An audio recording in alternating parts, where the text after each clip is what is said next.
ciclo de conferencias que tenemos dentro de la asociación Juntos por Getafe, que se llama Nuevos Tiempos, Nuevas Políticas, y que hoy estamos organizando con motivo del Día Internacional contra las Violencias de las Mujeres, que se celebra el día 25 de noviembre. Quiero agradecer también al Centro Cívico, a Meme, a su directora, el que nos haya cedido las instalaciones para poder hacer aquí este acto.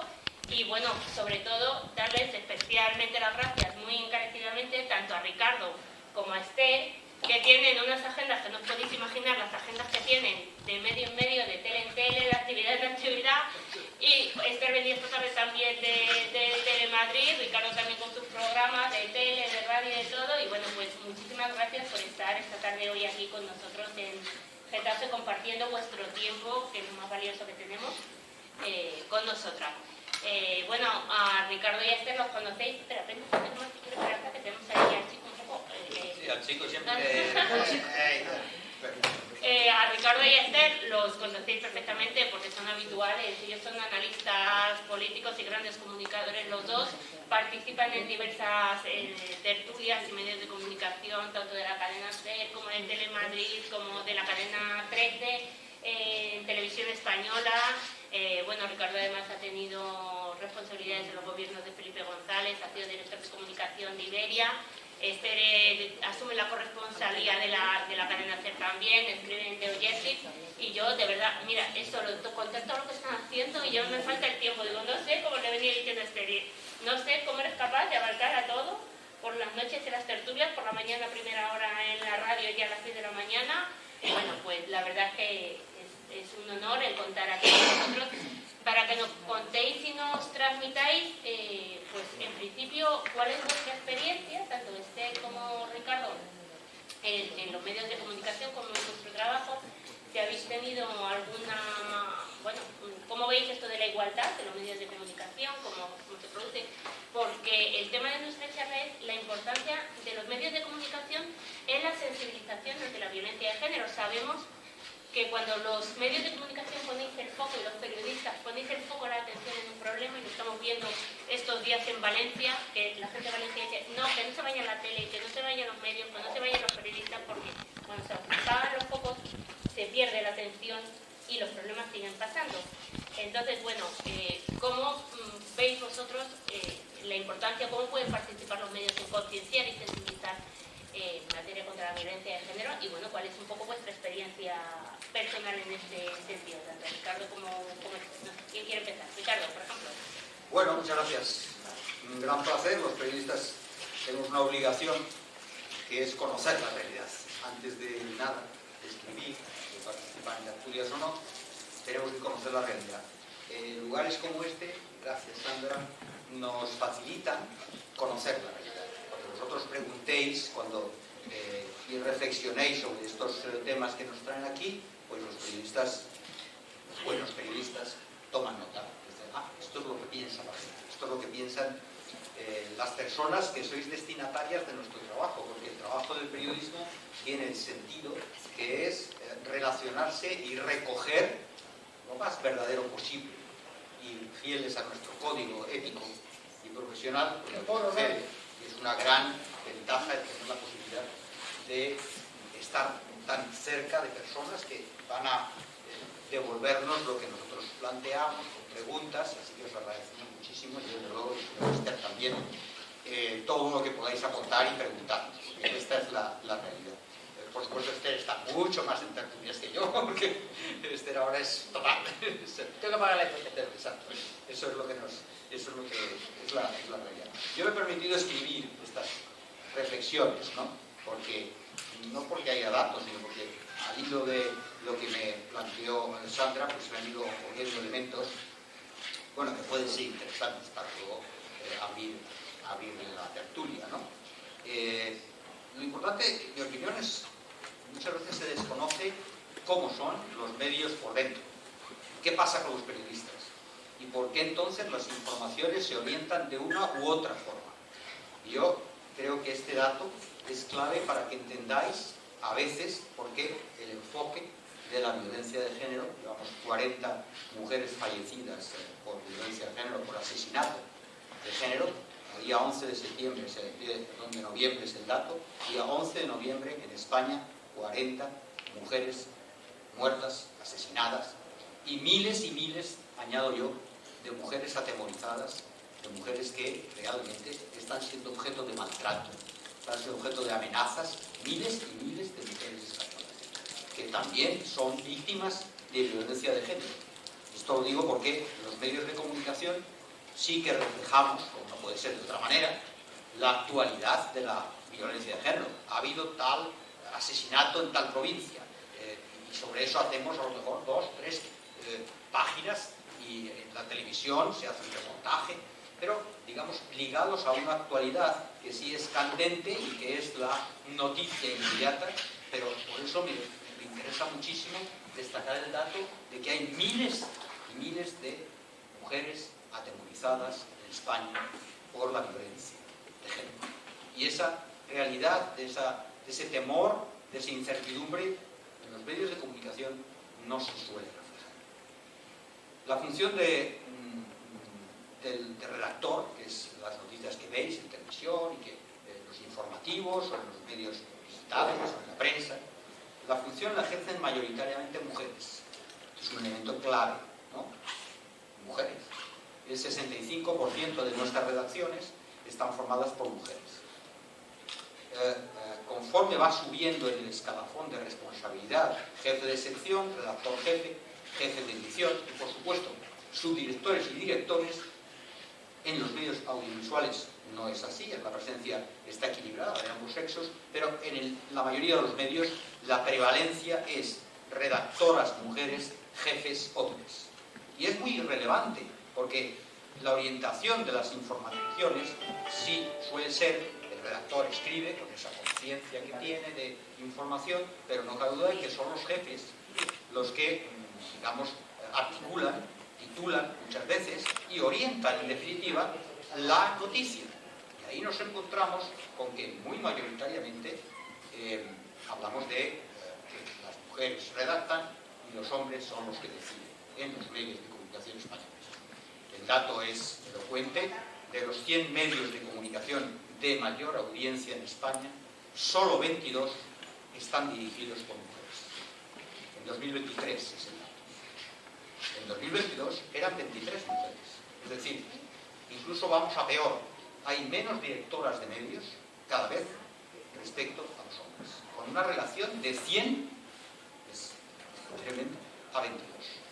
Entonces, es decir, esto hay que evaluarlo. ¿Por qué leo yo esta información de violencia de género de esta manera orientada? Hombre, realmente la influencia del concepto que podemos tener los hombres en muchas ocasiones respecto a las cuestiones de violencia, pues están condicionadas por, sin duda alguna, no quiero decir, hay una importante corriente de hombres que estamos muy comprometidos con el feminismo y que estamos muy comprometidos, obviamente, con los maltratos y demás, pero no cabe duda de que hay un porcentaje de nosotros que todavía siguen instalados en el machismo, clarísimamente, pero un porcentaje elevado. O sea, realmente yo conozco muy bien esto y como hombre pues comparto conversaciones a veces tan desagradables, pero es así, o sea, el machismo está ahí. Parece obvio que el enfoque de las informaciones relativas a la violencia de género pasa por el filtro de periodistas varones.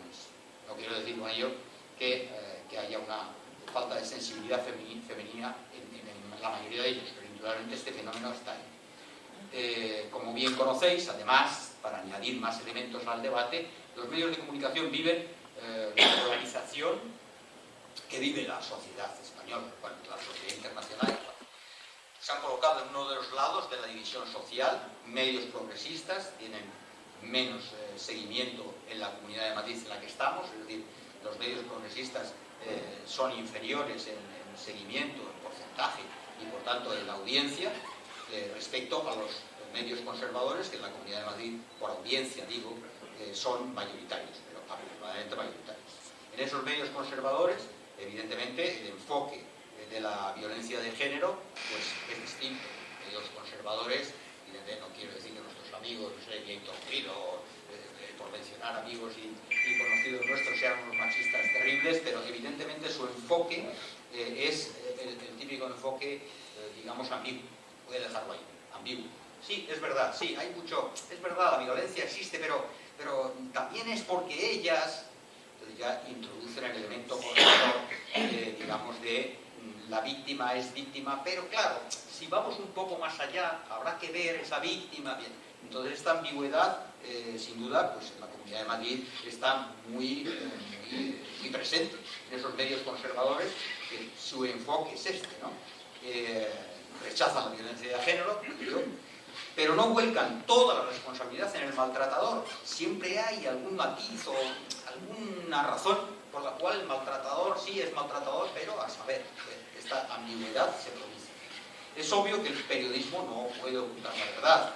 Por ejemplo, en el caso de Íñigo Errejón, hay que contar la actitud de Errejón con su víctima, claro, pero también de pronto surge ahí la víctima respecto a Errejón, cómo pasó, y que la audiencia juzgue. Los jueces también tendrán que juzgar, sin duda, el caso de Errejón, pero yo siempre digo esto, no hay que confundir la aplicación de la ley con el juicio de la opinión pública. La ley y la opinión pública siempre coinciden. Hay sentencias que la opinión pública pues, le queda así como, ¿pero qué? ¿Condenado? ¿No la han condenado? Así que son dos, digamos, dos parámetros distintos. Son dos cosas diferentes. Vuelvo a examinar la situación de los medios. Me interesa mucho esta parte. Lo normal es que los medios se ocupan de la víctima. Y eso es fantástico. Pero, ¿qué pasa con el maltratador? En los medios de comunicación aparece poco, en mi opinión, muy poco. Se sabe poco del maltratador, se sabe poco y del asesino, cómo es, cuál es su profesión. Incomprensiblemente se respeta más en el periodismo la intimidad del maltratador mientras se airea a la víctima. Esto es un elemento que yo creo que, en mi opinión, puede ser polémico, pero que el periodismo tenemos que replantearnos. O sea, el periodismo da la espalda a destripar la vida del maltratador para centrarse en la víctima. Esto, en mi opinión, es un error, porque se saca del foco de la noticia a el maltratador, que debería de ser un protagonista. ¿Cómo es este individuo? ¿Cuál es su pasado? ¿Cuál es su grupo de amigos? ¿Cuál es su grupo de influencia? El maltratador tiene que tener realmente una catalogación que yo no veo. Y sin embargo la víctima, en ocasiones, ya no quiero hablar mal de determinados compañeros, compañeras que están en las televisiones, digamos, ganándose el pan, pero realmente lo que se ve a veces respecto a la violencia de género es un espectáculo. Sorprende, sobre todo en determinadas televisiones generalistas que tienen que ganarse la audiencia en el día a día. Entonces, para ganar audiencia, pues vemos esos, digamos, esos enfoques, en mi opinión, totalmente, digamos, pues fuera de lugar, ¿no? Con la víctima. El maltratador no le veo casi nunca, digamos, en el foco, ¿no? Hablando de amarillismo, sí que es muy interesante la encuesta de la Asociación de la Prensa de Madrid, que se conoce muy bien, por supuesto. Siempre se hace una encuesta anual que respondemos los propios periodistas. Es una encuesta tan interesante porque refleja la opinión de los periodistas sobre el periodismo. Entonces, ¿cómo nos vemos, por ejemplo? Entonces hay una pregunta en la de 2023, muy interesante en la memoria, que es ¿por qué creemos los periodistas que los españoles desconfían de nosotros? Entonces, la primera respuesta, la que más ha tenido seguimiento y más hemos respondido, los españoles desconfían de los periodistas por el amarillismo, el sensacionalismo y hacer un espectáculo de determinados temas. La segunda, por la que los españoles, nosotros creemos que desconfían de nosotros, es la falta de rigor y la falta de calidad informativa. La tercera es la falta de independencia y objetividad de los medios. Nosotros dichos juzgamos todo esto, ¿no? Esta crítica de los periodistas sobre el conjunto de la profesión parece que encaja claramente en el tratamiento que algunos medios hacen de los casos de maltrato o violencia machista. Es un tratamiento amarillista y sensacionalista del que yo hablo. Los propios periodistas tenemos conciencia de ello. O sea, realmente no es una cosa que se invente de pronto la gente de uy, qué amarillos son. No, no, es que los propios periodistas comprendemos y asumimos que hay amarillismo en estos enfoques, por ejemplo en el de la violencia de género. Por no poner todo negativo, sí tengo que subrayar que hay algunos medios de comunicación que tienen una figura importante, que es la responsable, normalmente es una mujer, de igualdad. En algunos casos tiene una categoría muy relevante. En el caso de Televisión Española, por ejemplo, la responsable de igualdad es de igualdad de género, y que hay una persona que está encargada de, digamos, denunciar si hay claramente, digamos, se desborda la situación. Ahora mismo, esta persona que lleva igualdad en Televisión Española, me consta, y así ha sido asumido por una parte del Consejo de Administración de Televisión Española y de Radio Nacional y Televisión Española, sobre el programa de Broncano. Que no sé, que es un éxito y que todo el mundo es consciente de que la televisión pública es un éxito, es una apuesta estupenda, pero de pronto esta responsable de igualdad pues ha detectado que hay elementos, digamos, de un cierto desviacionismo hacia un machismo latente, ¿no? Esto es una cosa muy importante en los medios, es el machismo latente. En una información, no sabemos esto cómo se puede manejar, ¿no? Y entonces hay cosas que no se dicen, pero sí están latentes. Entonces, en este caso de este programa de Broncano, bueno, aludo a él porque es un éxito extraordinario, entonces, lógicamente, tiene relevancia, ¿no? Bien, ahí está esta responsable de igualdad, sin embargo, esta responsable de igualdad de Televisión Española, pues sus opiniones no obligan, digamos, a acatarlas, pero sí tienen un peso importante. También en Antena 3, en Mediaset, hay figuras parecidas. Por lo que yo sé, no tienen, digamos, el impacto que ha tenido esta decisión de la responsable de igualdad de Televisión Española, pero es un elemento positivo, que en estas grandes cadenas y estas grandes televisiones, y aprovecho para decir, lógicamente en España todavía, la verdad es que está en crisis la televisión, porque las redes sociales, bueno, los datos no avalan eso. Realmente en España la televisión o las televisiones siguen siendo las líderes indiscutibles de cara a la opinión pública, pero indiscutibles. Eso de que las redes sociales, bueno, las redes sociales no niego la importancia, pero hoy por hoy las televisiones son el elemento que condiciona la opinión pública de este país. Eso es cierto, eso es cierto. Cierto, eso es cierto. Por tanto, es muy relevante que estas figuras aparezcan y además los medios de comunicación de masas, podríamos decir, ¿no? Claro, el tratamiento de las informaciones, desde luego, nosotros siempre tratamos de que sean lo más rigurosamente posibles y en el enfoque. De hecho, el reenfoque que yo veo imprescindible, ¿no?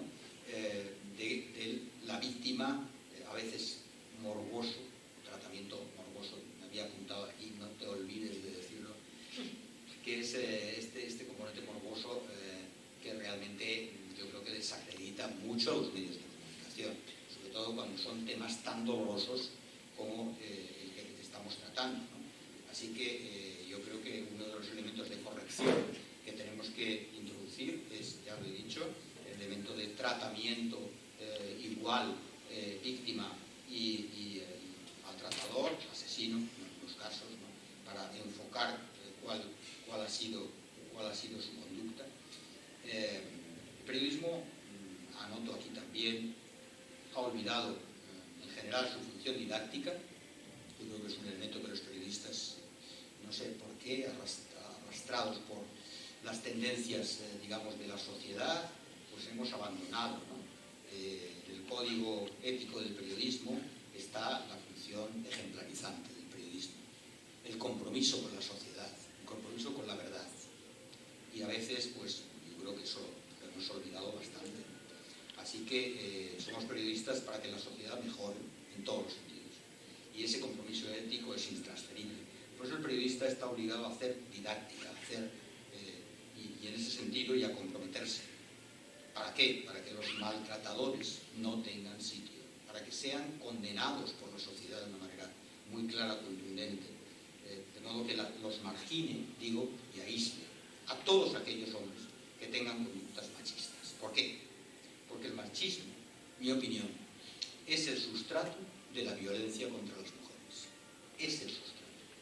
Ese es el elemento, digamos, el combustible es el machismo. Ese es el elemento. Donde está el machismo, hay una posibilidad abierta de violencia contra la mujer. Violencia de asesinato o violencia, digamos, cotidiana. Ese elemento es combustible y es el sustrato. Es el material incendiario, digo, y está detrás de la violencia contra las mujeres. Es así que, en el caso de muchos periodistas, pues les cuesta, en las redacciones, les cuesta cuando escriben, mencionar siquiera la palabra machismo. Hay una cosa, tampoco les gusta a muchos de nuestros colegas la palabra feminismo. Entonces huyen un poco de eso y entonces para no comprometerse. El elemento que yo digo que el periodismo es didáctico y comprometido con las causas sociales, pues hay muchos colegas nuestros que de eso pues, no quieren meterse, ¿no?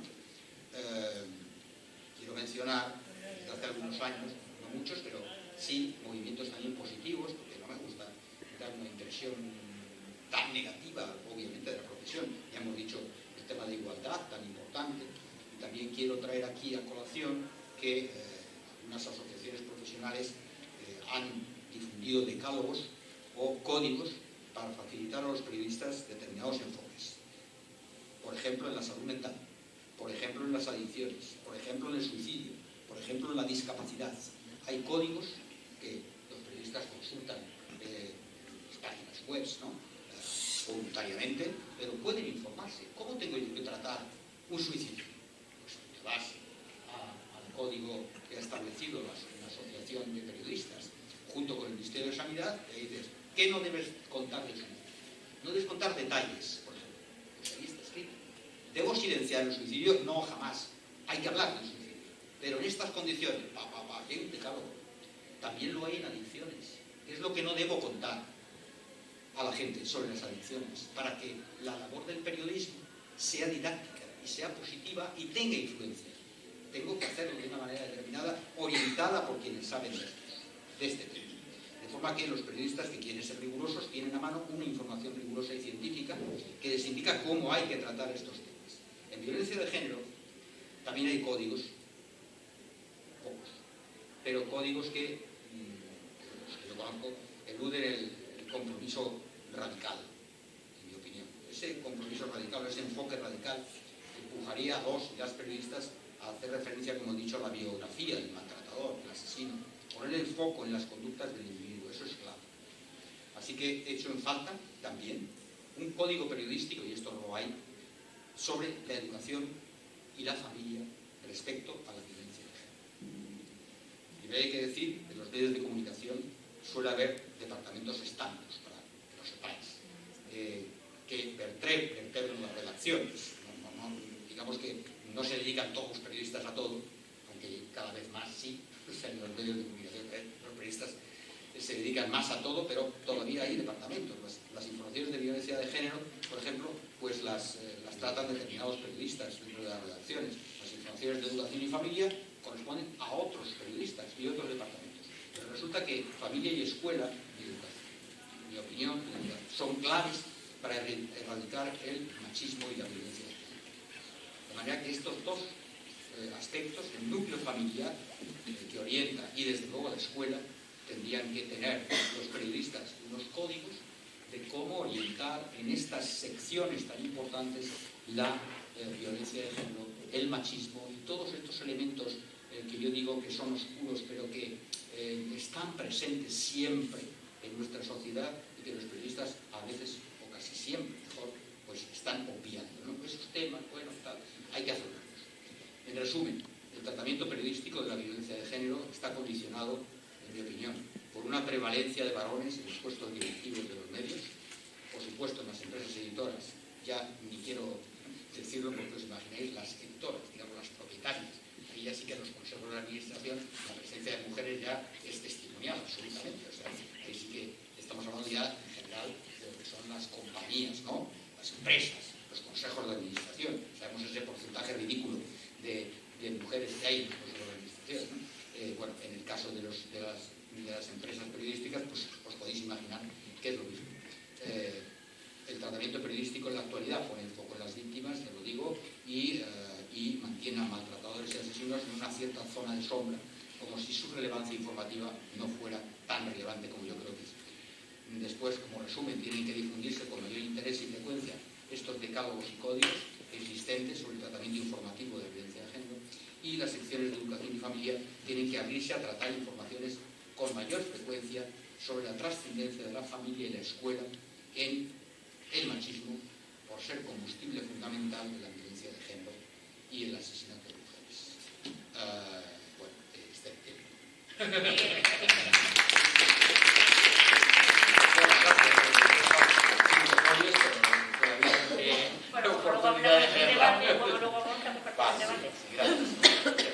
Bueno, buenas tardes y gracias por invitarme a participar, ¿no?, en esta charla.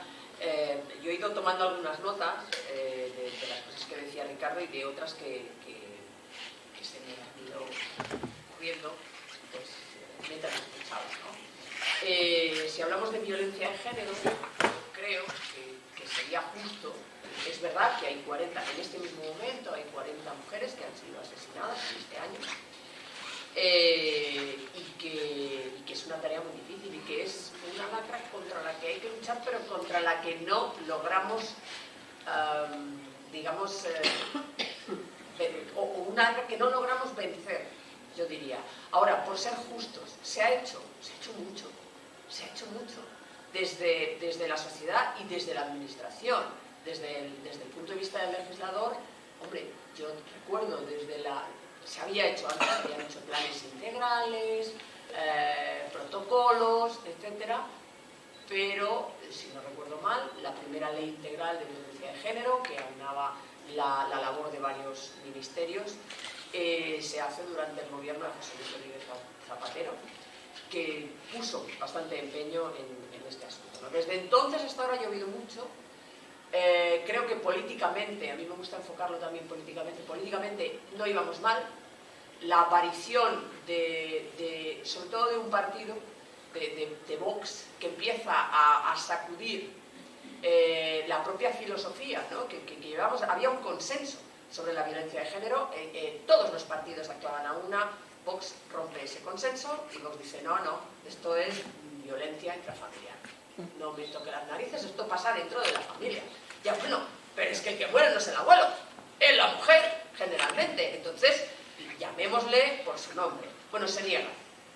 Luego viene el lío de que cuando matan a una mujer salen todos y los de Vox se van por otro lado. No estamos de acuerdo con la violencia intrafamiliar. Pero bueno, allá ellos y sus conciencias, ¿no? Yo no creo que se equivocan.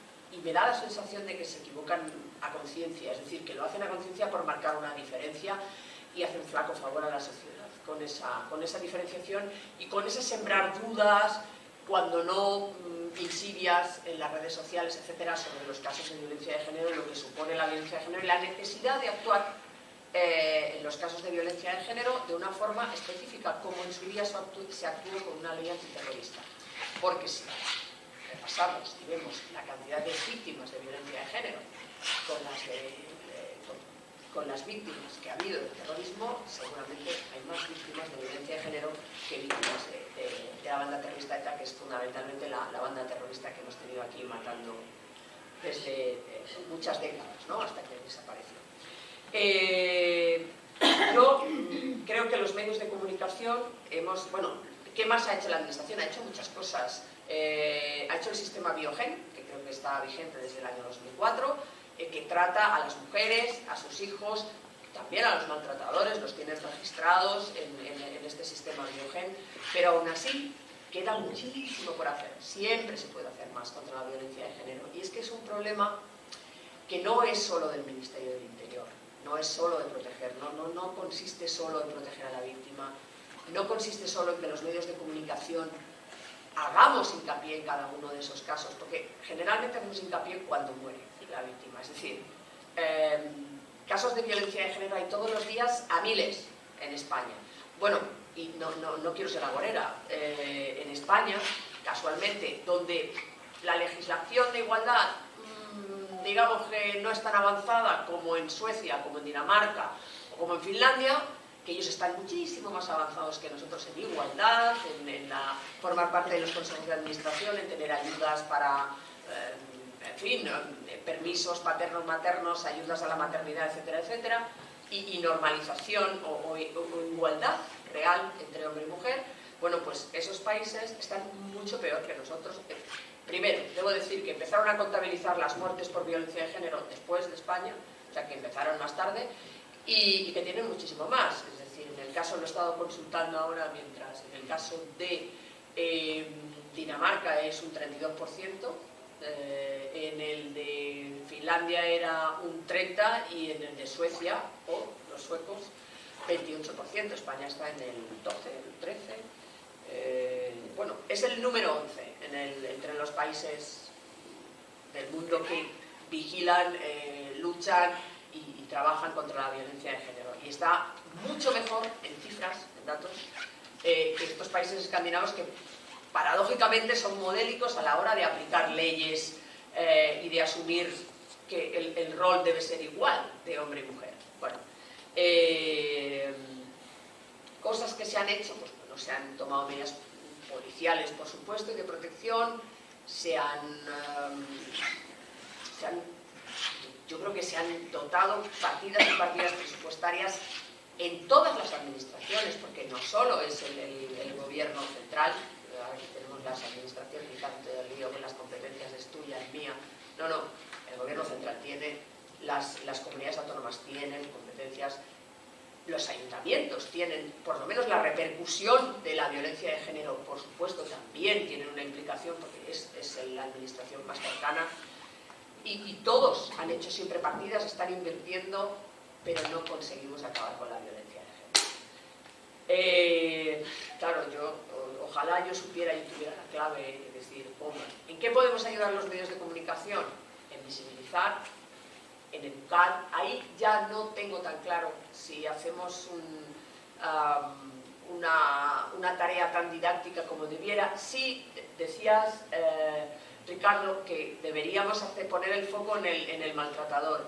Lamentablemente, en alguna ocasión he intentado publicar un censo de maltratadores y no se puede, porque es inconstitucional. Es decir, nuestro paraguas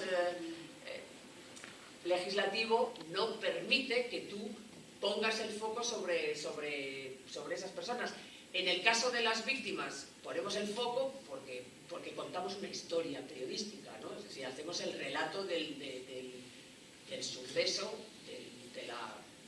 del drama que supone cada caso de violencia de género. Por cierto, debo decir que antes, para los medios de comunicación, todos los asuntos de violencia de género, o la mayoría de los asesinatos, no aparecían en la prensa, no aparecían en El País, en El Mundo, en La Vanguardia, en los que había entonces, en El Alcázar, no, había unas publicaciones, El Caso, no sé si alguien recuerda El Caso, y entonces decía, crimen pasional, porque aquellos hombres apasionados se veían obligados a asesinar a la mujer, porque la quería tanto que la mató.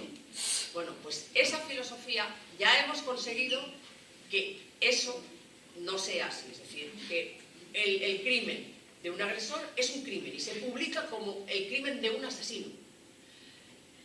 Pero si ponemos un poco el foco, porque yo me fijo mucho siempre, y siempre me llama la atención cuando preguntan a los vecinos, ¿no? La tiró por la ventana, todas estas cosas que te ponen los pelos de punta, entonces cuando van por el vecindario dicen, pues hoy era un hombre normal. No parecía, era un hombre normal. Ahí es donde tenemos un problema. No puede ser que una persona que asesina a su pareja sea porque se vayan a divorciar, por lo que sea, pero que asesina a una mujer era un hombre normal. Era un hombre normal. Entonces, de verdad, tenemos un problema, tenemos que verlo de otra forma. Estamos visibilizando los casos, estamos contabilizando los casos, pero yo creo que hay que actuar más desde la educación, desde base, es decir, no solo cada uno, o sea, no solo en el colegio, que por supuesto, pero también en la casa, en las familias, en la forma de tratar a un hijo y a una hija, de la misma manera. El niño que salga, el niño no pasa nada, él es niño, la niña no. La niña no puede salir porque, claro, el miedo es legítimo. Quiero decir, es verdad que a la niña le pueden hacer más daño, pero si tú educas a los niños en igualdad, al niño y a la niña, a lo mejor es más normal. No el niño que no friegue los platos, pero haga la niña. El niño que ayude al padre con la taladradora a poner los cuadros. ¿Por qué? Bueno, todo esto se sigue haciendo y de alguna manera, hombre, no es violencia de género, pero es caldo de cultivo para mantener unas diferencias entre el rol del hombre y el de la mujer.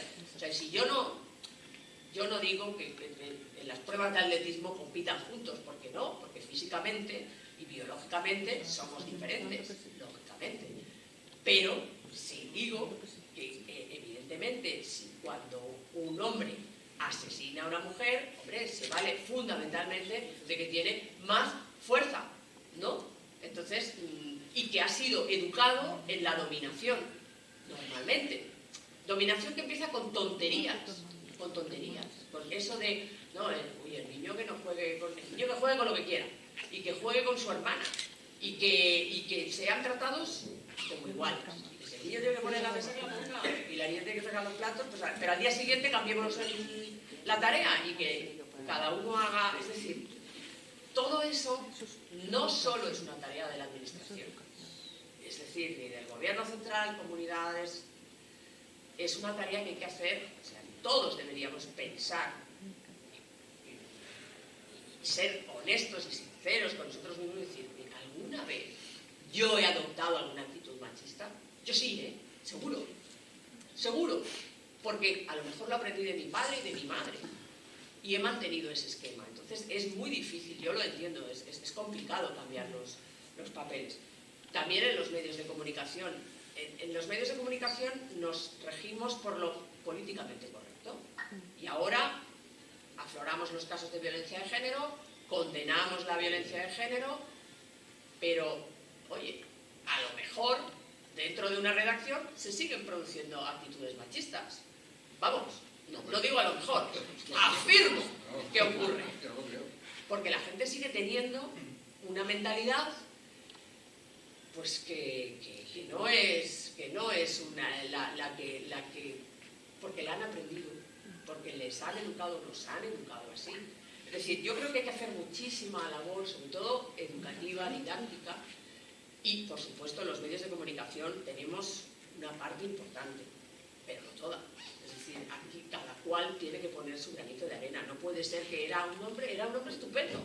Me saludaba todos los días por la escalera. Hombre, ¿qué quieres que te pegue con un garrote? No sé. Bueno, a ver, ¿qué más podría decir? Con respecto a los casos de violencia de género, es verdad que vamos un poco como en la ducha escocesa, ¿no? Tenemos años que van mejor y otros años van peor, pero se mantiene bastante estable. Sigue habiendo. ¿Cómo se puede luchar? Pues ojalá lo supiera, porque ¿cómo se puede luchar mejor? Siempre se puede dedicar más partidas presupuestarias, sí. Más atención en los medios, sí. Focalizar en el agresor, creo que no, porque legalmente no se puede y se ha intentado. Pero yo creo, confío en la educación, en las conciencias, en las familias, en las personas, por supuesto en las administraciones y en las leyes, sin lugar a dudas. A partir de aquí, bueno, pues en los medios de comunicación, sobre todo, lo que hacemos es altavoz. Y nos han contado que, claro, al publicitar más los casos de violencia de género, hemos provocado un efecto, algo parecido a un efecto llamada. Bueno, no sé cuándo terminará ese efecto llamada, si es que lo hay, pero, bueno, tampoco tengo claro que exista el efecto llamada. Lo que existe es que maltrato. Y sí quiero decir algo, yo creo que la violencia de género no se queda solo en el asesinato, no se queda solo en la educación, hay otros tratos del hombre a la mujer que son violencia de género, aunque no acaban en un asesinato. Es decir, el acoso sexual, el acoso laboral, que te puedes encontrar en un clima laboral, etcétera, etcétera, eso también es una cierta violencia de género. O sea, obviamente no la que acaba con una persona muerta, ¿no? Como con una mujer muerta, pero sí es una violencia de género que se ha callado y se calla durante mucho tiempo y que pues no sé cuántas de vosotras os habéis encontrado, pero seguramente si habéis trabajado, a mí me ha pasado, es decir, tampoco me he liado a puñetazos bueno, sales como puedes, pero es una forma de agredirte, es una forma de agredir tu intimidad. Y mira, yo estoy pensando en un caso, me ha pasado varias veces, pero estoy pensando en un caso, no dije nada, porque me daba vergüenza. ¡A mí! Pues este tío es un guarro. ¿Por qué me da vergüenza a mí? Pues porque me da vergüenza. Porque además es un señor que es ministro y yo soy una periodista. Entonces, ¿qué hago? Bueno, pues esto también tiene que ver y deberíamos poder componer el gran puzzle contra la violencia de género en habilitar nuestras mentes a nivel informativo, a nivel familiar, a nivel afectivo, a todos los niveles, contra algo o contra una forma de educación que está muy arraigada en nuestras personas, en nuestras mentes y en nuestras conciencias, porque ha sido la forma de vida durante mucho tiempo y nuestra educación mantenida durante mucho tiempo. Sin estridencias, sin pensar, eres un hombre, eres un cerdo. No, por Dios, eres un hombre, eres mi compañero, ¿no? Qué alegría tener un compañero estupendo. Pero el que no es un compañero estupendo tiene que estar lejos de él. Y eso todavía hay muchas mujeres que creo que no lo tienen claro.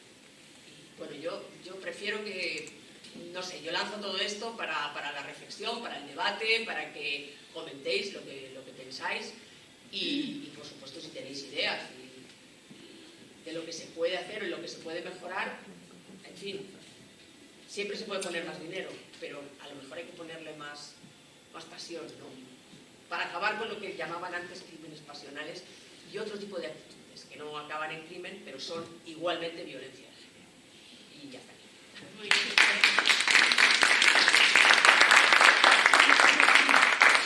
Bueno, pues si queréis vamos a Jesús, quería intervenir. Vale, yo tengo que llevarte a la contraria. Faltaría más. Te has pasado toda la vida así. O sea, me extrañaría mucho que no. Tengo dificultades en admitir algo que dices sobre la importancia de las redes sociales en el nivel de información. Para mí, personalmente, y mi experiencia del mundo en el que alrededor he vivido de mis hijos, mis amigos, de la gente con la que me relaciono, y yo no soy de ese caso, creo que hoy el nivel de información número uno son las redes sociales. Creo que el nivel número de información son las redes sociales. Es una opinión, es una opinión. No tengo... Aquí hay un experto que tiene más encuestas de ese tema, me manda algunas, que puede hablar sobre ese tema, y lo estudio. Pero hay un problema mayor todavía, que es dónde está la verdad y la mentira. Y hoy me ha llamado la atención la entrevista que le hacen al fact-checker de Washington Post, de La Vanguardia, que me ha parecido muy interesante. Que también quisiera ver en los medios de comunicación españoles que hay esa figura en todos los medios. Hay en algunos, pero en general no la hay. Y yo leo New York Times, yo soy de prensa escrita, perdón, yo soy de prensa escrita, no soy audiovisual, ni de redes, soy de prensa escrita. Y yo ahí veo en esos periódicos, cabeceras mundiales reconocidas, cada día la ha desmentido, y cada vez que habla un político importante, las mentiras que ha dicho. Y la confrontación de las verdades. Porque en las redes sociales es mucho más grave lo que sucede con la violencia de género de las mujeres, mucho más grave. Y tiene influencia a los jóvenes ir a cualquier parque, escuchar un momento, pero es escuchar a jóvenes, mujeres y hombres de 15, de 14 a 17 años. Preocupante. De entrada, muy preocupante. Pero claro, me voy a otra, que es otro artículo de hoy, yo en la prensa escrita, y aquí un catedrático de Getafe además, con lo cual tengo que decirlo, Sánchez Cuenca.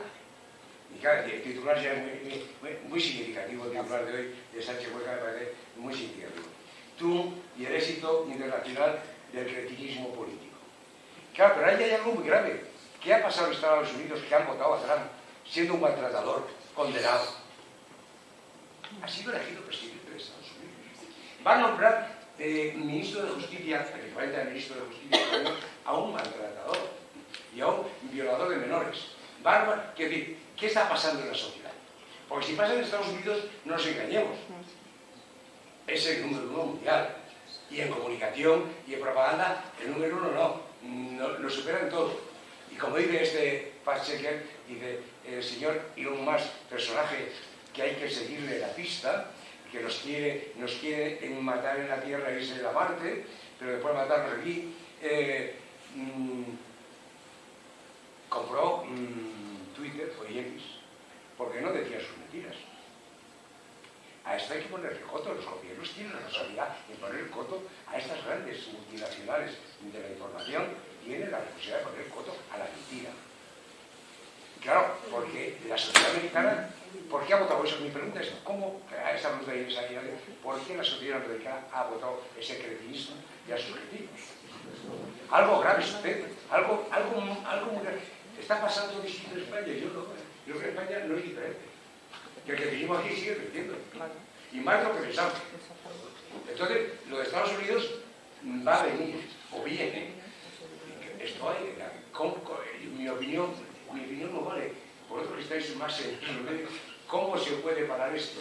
De que triunfe la mentira, de que las redes sociales, el problema de la valoración de la mujer, ya no la violencia, la valoración, el criterio, es terrorífico, absolutamente terrorífico. Perdonadme que me he ido por la rama, ¿no? No, bueno, por alusiones. Pues muchas gracias, claro, Jesús es una autoridad y cuando habla Jesús de pronto digo, pues muy bien. Claro, yo comparto tu análisis de que la sociedad española está pasando esto ahora mismo. Lo mismo que en Estados Unidos. Lo que pasa es que Estados Unidos son más descarados, tienen una democracia muy jovencita y entonces se permiten decir las cosas así. Y aquí hay censura, y aquí hay autocensura. Entonces, digamos que en esos grupos de machismo letal que tenemos por ahí, claro que se cuentan estas cosas. Y hay algunos grupos que yo pertenezco y hago como aquí, de Pepito Grillo, y de pronto incluso a mis amigos les corrijo. Oye, pero ¿qué estás diciendo? Que no tiene ninguna gracia ese chiste que me estás contando otra vez sobre la misma historia, eso es machismo puro. No lo cuentes ya, era aburridísimo. Claro, esto sucede. Y que realmente el machismo, sustrato machista está total ahí, está encima. Están las conversaciones de los jóvenes, por supuesto, preocupantísimo. Que haya chicos, chicas de 15 años que asumen totalmente el rol y que les gusta, incluso, ¿no? Puede haber personas, mujeres, jóvenes que incluso les gusta este tipo de maltratador, ese perfil, ¿no? De un tipo maltratador, duro. Esto está pasando. Yo creo que hemos avanzado mucho, como dice Esther, creo que sí, desde el punto de vista legal, desde el punto de vista, digamos, normativo, ¿no? Pero me da la impresión de que hemos echado el freno. Ya estamos en un momento, quizá por falta de ideas ya, por el fracaso, que dice Esther, o sea, hemos fracasado, 40 mujeres muertas y miles de mujeres en incertidumbre permanente con el machismo. Ahí hemos hecho un fracaso. Y ahora es un momento como de, bueno, ¿y qué hacemos ahora? Lo que pregunta Esther y que nos preguntamos, ¿no? ¿Cómo hacemos? ¿Cómo actuamos? ¿No? Yo creo que desde luego una de las claves por la que habría que transitar o avanzar, yo soy muy dado a los códigos, pero me parece que es un elemento clave, ¿no? Por educación, no lo sé, pero los códigos están sirviendo en estos aspectos en el periodismo que yo he mencionado. Desde luego suicidio, desde luego una serie de elementos, digamos, que son cotidianos, que muchas veces tú vas a escribir y dices, y a ver si yo escribo y meto la pata aquí, en el tema de las adicciones. ¿Qué se puede decir? ¿Qué no se puede decir? Existen los códigos, los decálogos, que yo puedo ir a ese decálogo, a esa asociación, y me dice, ni se te ocurra hablar en estos términos, sé, de la heroína, ¿no? Y ahí está. Yo creo que, verdaderamente, en el ámbito del machismo, esos códigos que digo, decálogos, primero tienen que estar en las escuelas.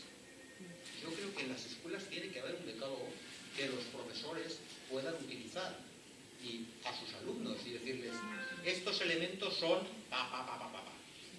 Y luego en el ámbito familiar, esto me costó el nuevo ver a Televisión Española durante una temporada, porque se me ocurrió en una de las tertulias estas que había y que realmente se trataba de una víctima de un asesinato machista, y entonces le dije, hombre, porque una amiga de la víctima dijo esta cosa, era una persona magnífica, nunca pensé yo que esa persona Entonces dije yo, no me lo creo. Es imposible, total, que no haya dado ni un solo síntoma de que ese tipo era un machista. No me lo creo. Es que no me lo creo.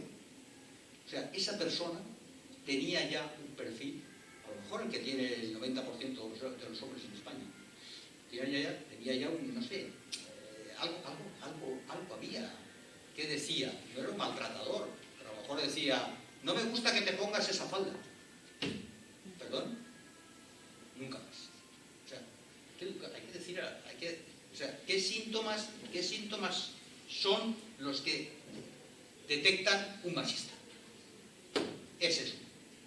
Entonces, hay que educar a las chicas. Yo por eso me echaron mal, ya no escuchaba esta historia, porque entendió la presentadora y directora, es que yo estaba como justificando, o sea, al machista. No lo estoy justificando. Yo digo que las mujeres, estáis aquí, y vuestras hijas y tal, es que tienen que tener un decálogo. O sea, perdona, ¿qué ha dicho ese compañero tuyo de clase?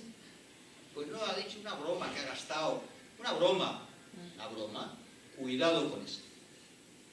Muy dado cuenta de cosas. Eso será, claro, como es una chica. ¿Perdón? O sea, hay síntomas. Y esos síntomas tienen que conocerse públicamente y tiene que hacerse un decálogo 100. O sea, si esto pasa con los hombres, que son así, cuidado. ¿Estás estigmatizando? Por supuesto. Claro que estoy estigmatizando a los machistas, claro. Y son así. Y eso tiene que saberlo la sociedad. Tienen que saberlo las mujeres. Tienen que saberlo. Tienen que decir, no, oye, tú no vas con ese chico que me estás contando, pero que me estás contando y te gusta eso. O sea, que hay una labor muy importante, trascendental, de las mujeres que tienen que decir, por ese camino no se puede ir. Y entonces ese elemento, hecho en falta ese elemento del camino. En el artículo de Silla Cuenca pone una frase que me resulta muy interesante.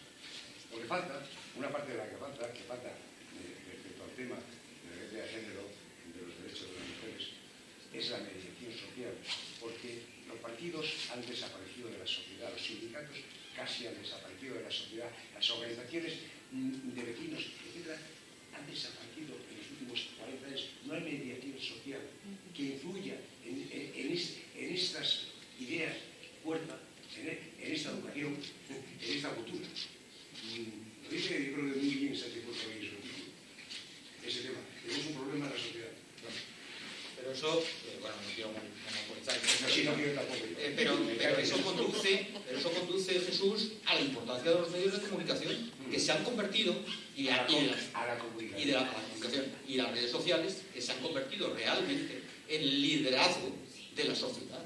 Quien ostenta el liderazgo y la deificación de la sociedad son esos medios que se llaman de comunicación, redes sociales y demás, la comunicación, como dices.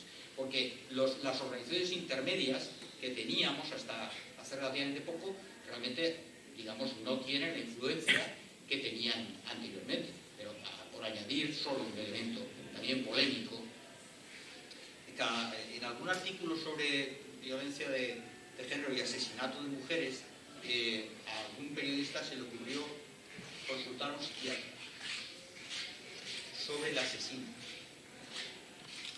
Y se llegó a la conclusión de que sabéis que en el suicidio hay ideación suicida y consumación.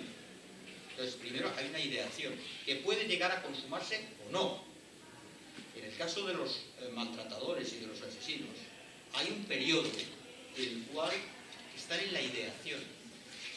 Yo a estas alturas no entiendo cómo a los alejados de las víctimas, eso que se llama alejamiento, que les ponen estas cosas, el alejamiento debería ser muy obligado el que el psicólogo, el psiquiatra, entrara en la cabeza de ese presunto o hipotético asesino.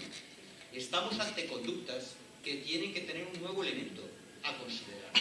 Está, entre comillas y en español y castellano, está en sus cabales este tipo, y eso encaja con este tipo era muy bueno y tal, pues a lo mejor era muy bueno, y yo creo que tenía síntomas siempre de machismo, pero hay un elemento que es de precipitación, en el cual el personaje maltratador entra en un momento de desequilibrio claro, psicológico o psiquiátrico. Son elementos que los periodistas tenemos que tener en cuenta para la verdad. A mí, en principio, me parece que tiene una posible crítica mi posición. Estás haciendo una coartada para ese asesino. No, quiero avanzar sobre lo que estamos viendo que no avanzamos. Y hay que avanzar, y hay que determinar si hay un periodo en el cual el asesino y el maltratador está absolutamente fuera de código. Está psicológica y psiquiátricamente enfermo. Y ese elemento que no es moral. Claro, la crítica a mi posición es, es amoral lo que estás diciendo, estás pretendiendo justificar. No, la moralidad es una cosa y la enfermedad es otra. Y yo digo que en la práctica esos elementos, esas personas, son susceptibles de entrar en este proceso. Por tanto, aliento a los periodistas, y he leído a alguno que ya lo ha hecho, que es indagar, tiene toda la razón Esther, digamos, desde el punto de vista jurídico, sacar al maltratador a la luz, pues puede tener sus riesgos. Pero también digo, Esther, cuántas veces en nuestra profesión, años y años, no hemos tenido que romper techos de cristal. Hemos roto muchos. Y hemos roto muchos elementos que la sociedad, que pensábamos que había que romper para avanzar. Yo creo que el elemento de enfocar y denunciar y que se conozca la biografía de los maltratadores es un elemento clave. Y si por eso hay que, nosotros hemos sufrido y he estado ante jueces, 4 o 5 veces en mi vida, pues habrá que hacerlo, pero desde luego, si consideramos, que puede estar equivocado, pero si consideramos profesionalmente que tenemos que poner el foco en el maltratador, pues habrá que hacerlo. Hombre, yo diría que se puede poner el foco en el perfil, en el retrato robot del maltratador. De hecho, tú decías, es que hay que hacer un protocolo de las actuaciones de un maltratador de manual. Pero ya se hace, ¿eh? Es decir, yo ahora mismo es que no hace mucho, puede hacer meses.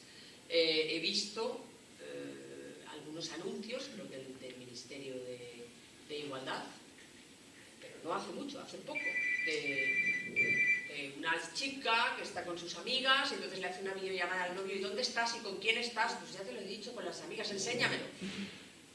Eso es un mal comienzo. Y eso se está haciendo en la televisión, quiero decir, son anuncios que se hacen en televisión. No sé si la administración lo está haciendo tanto en las redes sociales. Yo utilizo las redes sociales, pero sé dónde me informo. Lamentablemente, creo que en este momento la mayoría, afirmo que la mayoría de jóvenes 16, 17, 14, 15, se informan única y exclusivamente por las redes, a través de las redes sociales. Y en buena medida se desinforman. ¿Por qué? Porque no hay un control ni una regulación clara de lo que aparece en las redes sociales. La única regulación que se aplica, al final, es la que la propia red social decida. Porque, a ver, te cierran una cuenta en TikTok si sales con un tanga, porque dicen, desnudo, lo cierro. Bueno, allá cada cual que quiera salir en tanga, yo ya no estoy para estas cosas. Pero luego, y si sacas a la maja desnuda, también. El retrato de la maja desnuda te cerrarían la cuenta por eso, en cuentas de TikTok. Pero, ¿qué está pasando? El otro día leí, no recuerdo muy bien, pero era un estudio que habían hecho la mayoría de los chavales, y estoy hablando de por debajo de los 11 años, conocen el porno a través de las redes sociales. El porno que conocen, y aquí estoy haciendo un poco malabares, pero el porno que conocen es algo hecho para adultos y para mentes que ya estén preparadas. Lo que no puede ser es que un crío confunda una manada sexual con, bueno, esto debe ser el sexo, ¿no? Yo no había visto nunca tantas manadas como salen ahora. Y sin embargo, los chavales jóvenes piensan, muchos deben pensar porque lo hacen, que eso es guay, porque salen en las redes sociales, o porque lo ven, o porque van al porno y ven pues solo eso. Entonces, hombre, el sexo no es porno, o no debe ser porno. ¿Cómo se tienen que informar? Pues de otra manera, en los colegios, en la familia, en todas estas cosas, pero ese es el problema de las redes sociales, ese y muchos otros, es decir, las fake news, los bulos, la desinformación. Vale, pero todo esto habría que regularlo. ¿Están dispuestos los gobiernos a regularlo? Empujémoslos. Había que exigir una... Bueno, ojo, porque ahora Europa ha decidido que hay que, en fin, trabajar contra las fake news, etcétera, etcétera, y hay un reglamento europeo que se aplica, o se debe aplicar en España, y, hombre, se ha montado la mundial. ¿Por qué? Porque estamos en el trumpismo, porque si es algo que Sánchez dice hay que hacerlo, pues el rival va a decir, este tío lo que quiere es controlarnos y coartar la libertad de expresión. Hombre, démosle una oportunidad, ¿no? Digo yo. Pero ahora mismo estamos en una dinámica entre partidos políticos pues muy trumpista. Antes decías, ¿cómo es posible que voten a Trump? Yo lo entiendo. Yo no lo sabía porque no soy adivina, pero estaba convencida que iba a ganar Trump. Yo también. Tengo dos hijos viviendo en Estados Unidos. Claro, es que Estados Unidos hay que verlo, porque Estados Unidos, nosotros tenemos una imagen de lo más guay, ¿no? De lo mejor de Estados Unidos, es de New York, es Washington y es California.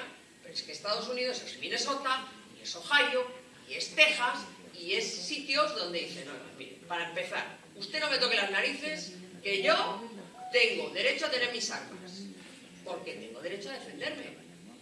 Pero si no tiene nadie armas, a lo mejor no tiene usted que usar un rifle, ¿no? Si regulamos esto un poquito, a lo mejor usted no tiene que defenderse con un rifle. Es un país que se ha hecho, se construyó con la ley del más fuerte. En sucesivos periodos, en sucesivas etapas, fue así, desde los colonos, los pioneros. En fin, eso se hacía, y cuando se te acercaba a alguien tú habías puesto tu pica y le pegabas un tiro, y decías, estas tierras son mías. Con los indios, con todo esto que para nosotros son películas, bueno, para ellos ha sido su sustrato, es su historia. Entonces tienen una mentalidad muy distinta a la nuestra. Entonces un señor como Trump, poderoso, con dinero como Elon Musk, etcétera, etcétera, para una buena parte de la sociedad americana es, bueno, pues el American Power. Es decir, es así. Y en Europa nos equivocamos una y otra vez porque intentamos pasarles por el mismo tamiz intelectual, ideológico, emocional y familiar que el nuestro, y no tiene nada que ver. No tiene nada que ver. Es decir, vamos, yo me acuerdo siempre, tenía unos amigos viviendo en Buffalo, para nosotros. Y entonces ellos fueron a vivir a una granja. Es que allí no tienen, para empezar, solo las grandes ciudades tienen esos edificios como los nuestros, mucho más altos, pero entonces ellos viven en un rancho y a 2 kilómetros hay otro, y a lo mejor a 5 hay otro. Entonces, claro, el vecino fue allí con una tarta a decirle, hola, buenas, veo que eres nuevo, yo soy tal, mi mujer, súper afables y súper majos. Y entonces yo iba mucho a verlos y les dijeron, con la tableta, oye, ¿y qué armas tienes? Y nosotros dijeron, hostias, yo, armas yo ninguna. ¿Cómo? Pero viviendo aquí donde vives, ¿cómo no tienes armas? Dice, pues hay osos. ¿Qué pasa? Dice, no, hay delincuentes. Dice, pues la policía le dijo, dice, desde que viene el sheriff han pasado 45 minutos. Bueno, pues entonces es otra dinámica completamente distinta. Ahora, en esta última etapa, esto por hacer un poco de cómo es su mentalidad, que tiene un sustrato muy complicado. Y luego, ahora, lamentablemente, pues yo creo que sí, empezó con Trump. Ellos siempre han sido muy agresivos en toda su política y en contrastar las ideas de unos y otros, de demócratas y republicanos. Pero desde la terrible aparición de un señor llamado Steve Bannon en el entorno de Trump, que fue el que les enseñó a hacer todo este tipo de cafradas en aras a mostrar un poder que al americano le hace sentir seguro. Cuanto más poderoso eres, cuanto más dinero tienes, cuanto más seguro, y claro, este tío que tiene tanto dinero y se ha hecho un imperio, pues es la leche. Y esto calcula la señora, qué mala, ¿no? Pecata minuta. Esa es la mentalidad mayoritaria en Estados Unidos. Bueno, ellos empiezan con un tipo de política de mentiras, utilizando las redes sociales, muy extremo. Bueno, que luego le salió Putin respondón también, con su manejo de las redes y tal. Y ahora vivimos, también en España, en un momento en el que yo soy periodista, y yo escucho a unos y escucho a los otros, en público y en privado, y estoy espantada, porque, oye, al final, lo que hacen, más que, en mi opinión, y yo, en fin, a lo mejor es que me he hecho muy mayor, y ya me estoy amargando y me estoy haciendo demasiado crítica, pero lo que a mí me da la sensación es que en este momento están más ocupados y más enfrascados en el relato, en el aparecer ellos como yo, mi idea y tal, y que el otro aparezca como un malo, que poner una solución. La Dana, todo lo que ha pasado en Valencia es un ejemplo claro de eso. Es decir, yo tengo muy claro dónde empiezan las responsabilidades. También tengo claro que hubiera hecho las cosas de otra manera, pero al final estamos jugando una partida de ajedrez. O sea, el presidente de la Generalitat Valenciana se tiene que ir. Joder. Pero hombre, es que estás en una comida que no es ni de trabajo y que no te pones al teléfono y tal. Es que, ¿hay alguna duda al respecto? Bueno, pues no, vamos a mover ficha y vamos a decir que no, realmente la incompetente es la Teresa Rivera, pero a ver si también nos cargamos a Sánchez. Bueno, si dimite, creo que dimita a Sánchez. Es tan repulsivo cuando estamos hablando de más de 200 muertos y unos cuantos desaparecidos que todavía quedan, que a mí me espanta. Es decir, realmente están trabajando un relato. Ojo, yo ya digo que de entrada, si yo fuera el señor Mazón, no estaría en el cargo. Bueno, seguramente no hubiera estado en la comida. Eso, no estaría de comida y diciendo y haciendo tonterías. Pero oye, no lo sé. A lo mejor metí la pata, pero si hubiera metido la pata como el señor Mazón, yo ya no estaría allí. Entonces, ¿por qué no lo echa? O sea, ¿y por qué no presiona el Partido Popular para que se vaya? Porque no se lo puede permitir. Porque entonces dan la imagen de que tienen un idiota en una comunidad autónoma, ¿no? Presidiendo una comunidad autónoma. Y si el PP pone a un inútil en una comunidad autónoma, no es un partido de fiar. Entonces digamos que no, que la culpa es de Sánchez porque puso a una idiota similar en un ministerio y que la culpa es del ministerio. Bueno, pues no. Y yo aquí no hago equilibrios, o sea, yo tengo claro quién tiene la responsabilidad. Haya cada cual que juzgue lo que quiera, ¿eh? Pero sí que tengo claro que están jugando al relato. Más allá de lo que está pasando, se está jugando al relato. Eso empezó en Estados Unidos y eso está circulando yo diría que por todo el mundo. Está circulando por todo el mundo. Y en España ahora mismo es un cáncer que tenemos. Yo, lamentablemente, voy al Congreso de los Diputados, he hecho un barrido así con la mirada por la bancada de todos, es decir, me doy la vueltecita así por el hemiciclo y me da mucha pena, porque yo viví un hemiciclo en el que estaba Felipe González, estaba Fraga, estaba Alfonso Guerra, estaba Julio Arguita, estaba Miquel Roca, y esta gente, peleando, discutiendo y debatiendo, buscaban soluciones. Y ponían soluciones sobre la mesa, no relatos. Lo del relato iba después, pero primero la solución. Y eso no está pasando ahora. Bueno, estamos en esta parálisis, porque esto paraliza la acción política, pues poco puedo decir. No. Aparecen partidos como champiñones y desaparecen. Ciudadanos, ¡oh, qué guay! Todos vienen de las profesiones liberales y vienen a solucionar los problemas y tal y cual. Joder, pues ya se podían aplicar las soluciones para ellos, porque fíjate cómo acabaron. Podemos, el poder emergente, no sé qué, poder emergente de 71 a 4, de 71 a 4 en pocos años, porque tampoco dieron soluciones. Pues tú no me representas, pues anda que tú, cuando te hemos dado la oportunidad. Y así vamos, haciendo experimentos y polarizando cada vez más, porque cada vez salen partidos más extremos. Y los dos que se alternan en el gobierno, pues ya ni se hablan. Es decir, tenemos más de 200 muertos en la Comunidad Valenciana y han sido incapaces de hablar el presidente del gobierno con el líder de la oposición. ¿Eso se ha visto en algún país sensato? Yo creo que no, pero sí es. Bueno, yo creo que tenemos lo que tenemos. Me refiero que el diagnóstico del mundo es el que se está haciendo ahora, que ha hecho Jesús. Me llama mi niño. Adelante. Conciliemos, por favor. Conciliemos. Y realmente el relato es muy importante. Yo no soy enemigo de los relatos, para nada. Creo que estamos en el mundo de los relatos. Y todo lo que tiene posibilidades de prosperar tiene que basarse en relatos. Lo que sucede es que, fíjate que el caso que estamos tratando hoy es el machismo y la violencia machista. Lo que le falta es un relato. Tenemos un grave problema. Aquí no hay relato. Tenemos un problema.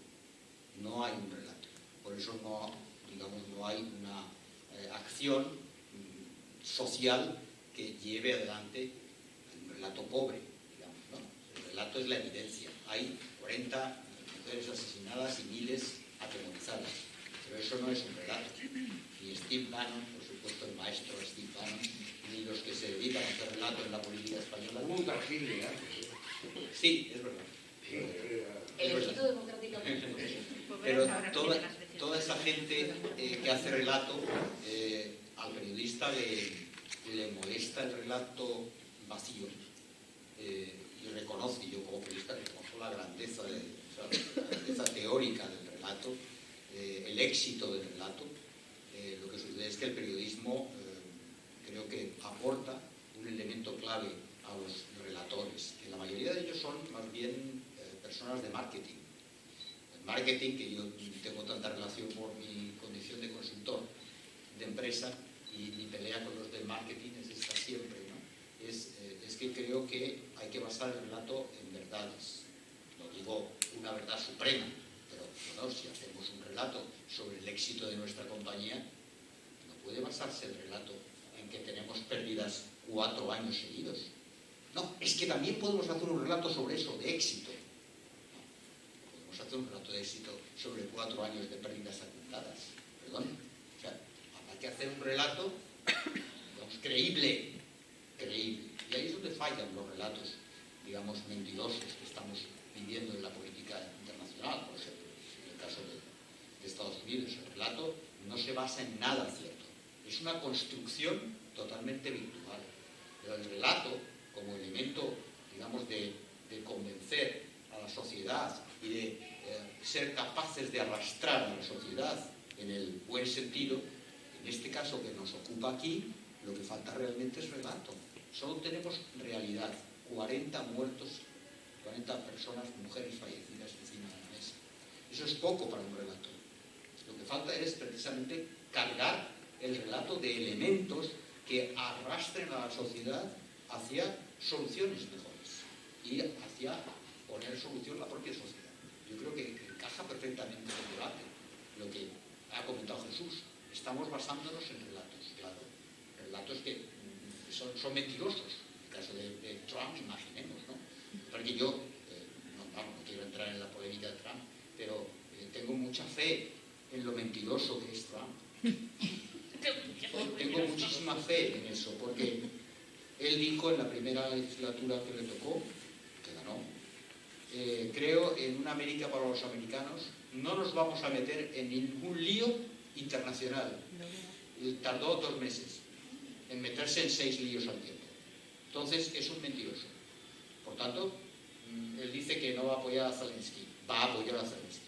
Él dice que va a ser amigo de Putin, va a ser el más enemigo de Putin. No hay que creerle, porque su relato está basado en la mentira, absolutamente. Es un mentiroso. Y ha construido su éxito sobre mentiras. No ha aceptado todavía la derrota electoral anterior, no ha sido capaz de aceptarla. Sí. Sigue con el relato de que le robaron las elecciones. Eso en Estados Unidos lo piensan el 40% de los ciudadanos americanos. Bueno, ahí únicamente cabe concluir, Jesús, en que ha tenido éxito. Ha tenido éxito eso. Punto. O sea, es verdad, ha tenido éxito, como ha tenido éxito, no sé, se me ocurre, tantos automóviles que al final han demostrado ser un automóvil que se caía a pedazos. Pero tuvo éxito. Yo creo que en el futuro, porque claro, todo esto pasa, creo que son situaciones, coyunturas terribles para la humanidad, que nos pueden llevar a malísimos sitios, pero obviamente son situaciones que acaban superándose. Lo que sucede es que los relatos, yo creo que hay que construir frente al relato Trump, hay que crear un contrarrelato. O sea, esto solo se soluciona así, creando el relato tan poderoso como lo tiene él, y haciendo un contrarrelato a Trump. Pero absolutamente con sus mismas tácticas, no pasa nada. Con sus mismas tácticas. Es decir, el relato de Trump, que se crea sobre mentiras, hay que construirlo sobre realidades. Pero claro, hay que construir un relato. No basta con aquel debate estupendo y llevarse bien con Trump. Yo soy el bueno de la película y este es el malo. Bueno, habrá que empezar a decir que es malísimo ese hombre. El relato, es que es un tema interesantísimo. El relato, en este caso, de la violencia, no tenemos un relato, la verdad. Tenemos unas víctimas, pero no tenemos relato.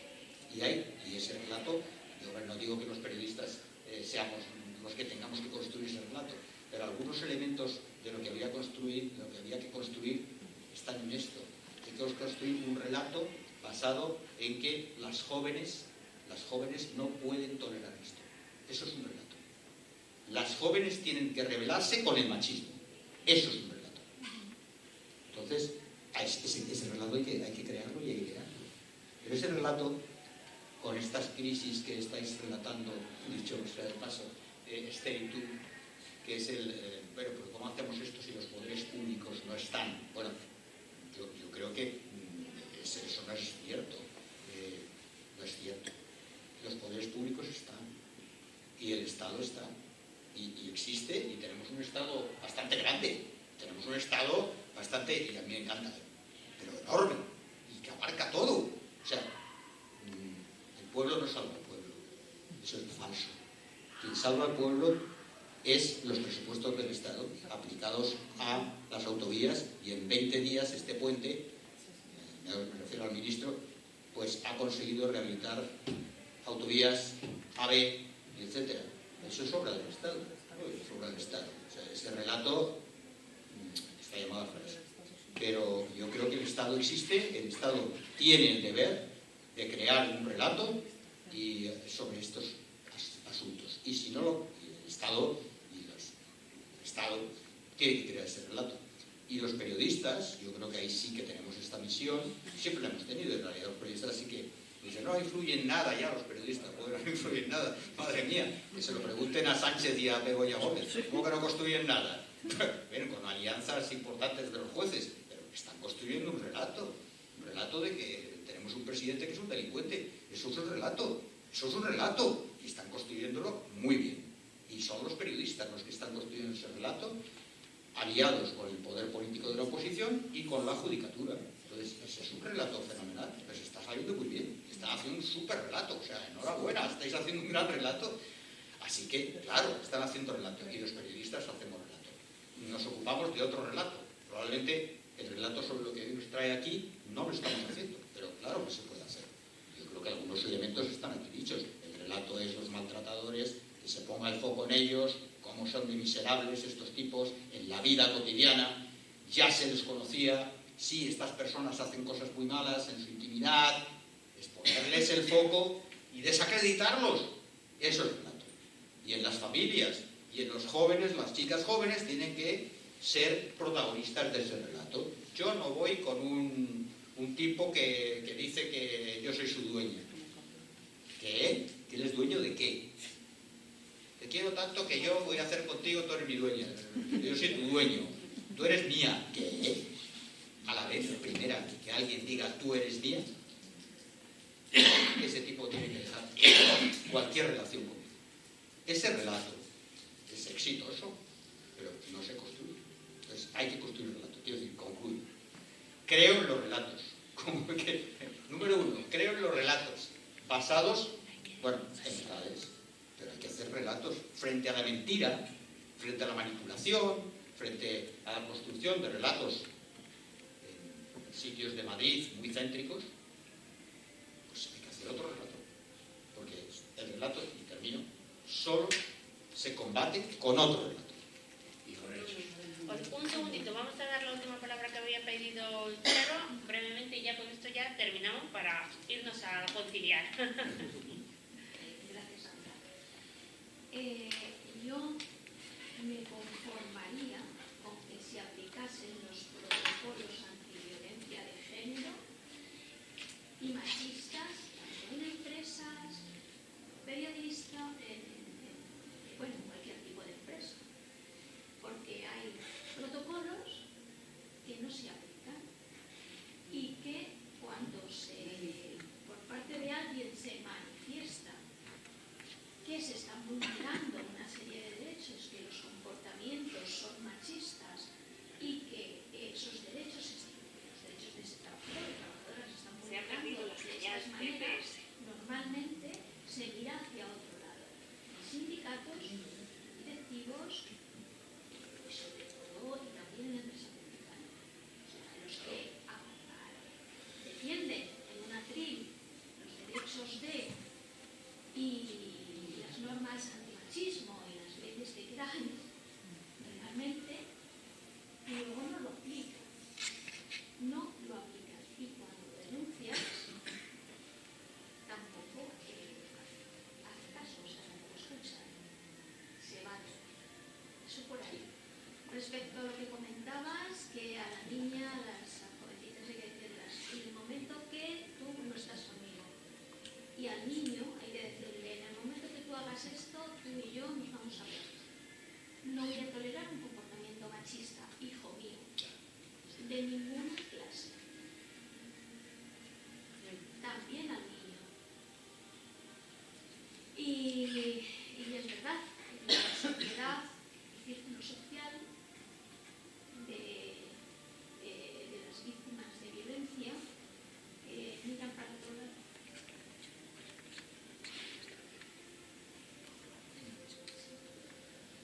Lo ven y miran para otro lado. Es como es importante venir aquí para escuchar estas cosas. Ahí está. Ya tengo la otra, claro. Eso es. Esa es la realidad.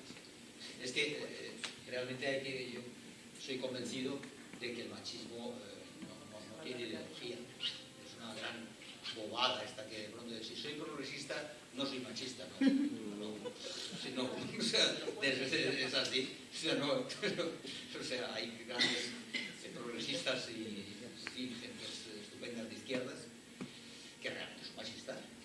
Es así, eso es transversal, es una leyenda que, vamos, que yo he contribuido seguramente a propagar. Sí, es que hay valores, la izquierda tiene valores, por ejemplo, tiene otros valores, desde luego que nadie me diga, uno de sus valores es que no son machistas. Izquierdas, no me cuentas, ¿no? Es que es así. Y esas las cuestiones, pues es claro, es transversal.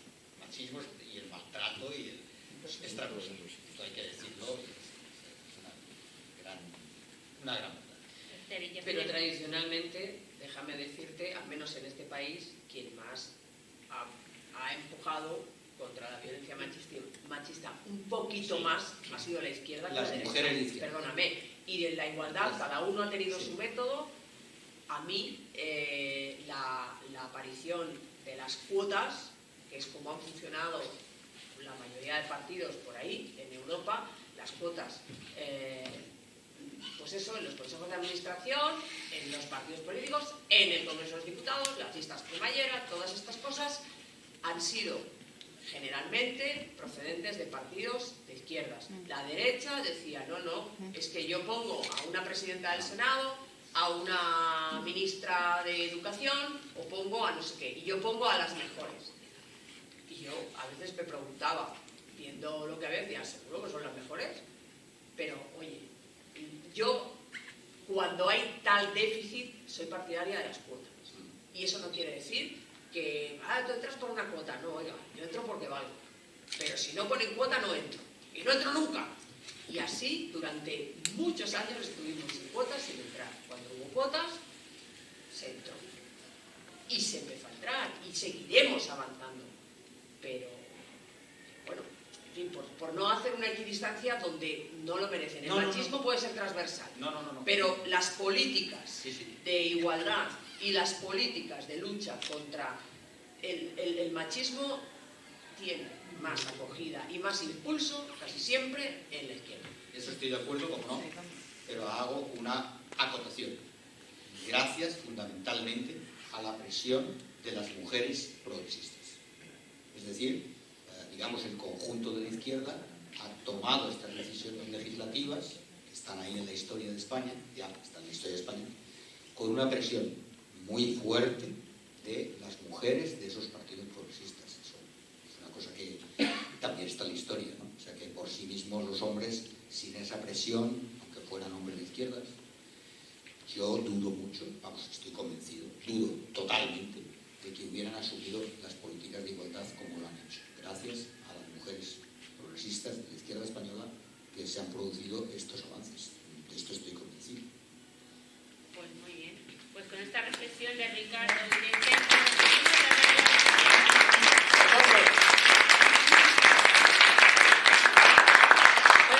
quiero darle las gracias también a José Luis, que es un compañero vuestro periodista de aquí de un medio local, agradecerte tu asistencia y tu publicación del acto en los medios, que ha sido de los poquitos que nos lo has publicado. Así es que muchas gracias, José Luis. Gracias, compañero, colega. Gracias. Gracias.